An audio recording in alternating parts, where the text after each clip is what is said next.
এখন কেক কাটিংয়ের জন্যে কেকগুলো সাজাচ্ছে। দুটো কেক পাপা দেখো কিভাবে দেখছে। এটা আমি পাপাকে দিয়েছি, পাইনঅ্যাপেল ফ্লেভারে ছিল, আর এটা বাড়ি থেকে নিয়েছে। কেক কাটিংয়ের প্রস্তুতি চলছে। এদিকে জামাইবাবু শ্যালিকা দেখো, চারিদিকে ভীষণ আনন্দের একটা মুহূর্ত। পিছনে ব্যাকগ্রাউন্ডে ছোট কাকু গান গাইছে।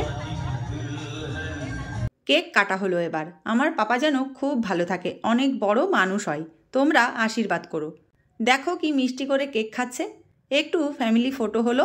এরপর দেখো কত বড় হা করে কেক খাচ্ছে বনু। মিলি কেক বিতরণ করছিল, ও ভালো এইসব দায়িত্বে থাকে তাই ওই করছে এটা। এরপর দেখো জামাইদের মজা, এটা কিন্তু হেভি ছিল। বাবার সাথে ফটোশ্যুট, এটা পিসিমণি আর বিনি। এবার ছোট পাপা বাবা মায়ের আদর খাচ্ছে দেখো।